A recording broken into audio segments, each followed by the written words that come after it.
बिजली के खंभे पर एक कागज़ चिपका देखकर मैं करीब चला गया और उस पर लिखी तहरीर पढ़ने लगा।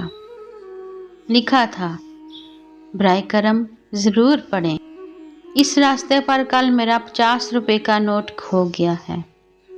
मुझे ठीक से दिखाई भी नहीं देता।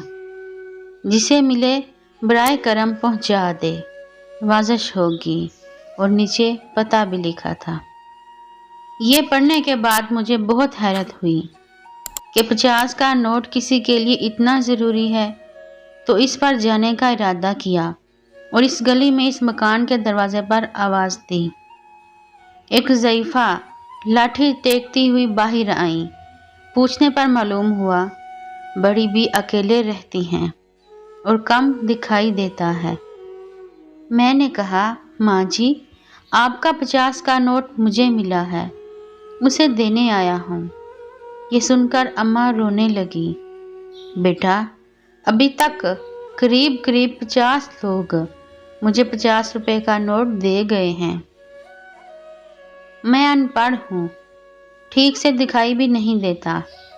पता नहीं कौन मेरी इस हालत को देखकर मेरी मदद करने के लिए लिखकर चला गया।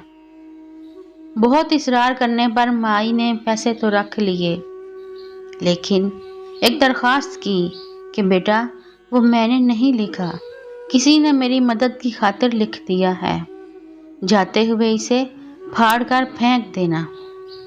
मैंने हाँ कहकर टाल तो दिया, लेकिन मेरे ज़मीर ने मुझे सोचने पर मजबूर कर दिया कि इन सभी लोगों से भी अम्मा ने वो कागज़ फाड़ने के लिए कहा होगा, मगर किसी ने नहीं फाड़ा। ज़िंदगी में हम कितने सही हैं, कितने गलत, ये सिर्फ 2 ही जानते हैं। एक अल्लाह ताला, दूसरा हमारा ज़मीर। मेरा दिल उस शख्स के बारे में सोचने पर मजबूर हो गया कि वो शख्स कितना मुखलिस होगा जिसने इन अम्मा की मदद का ये तरीका तलाश किया। ज़रूरतमंदों की इमदाद के कई तरीके हैं।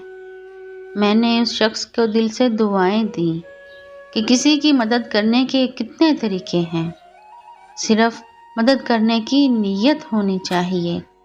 रास्ता और रहनुमाई अल्लाह सुबहाना की तरफ से हो जाती है।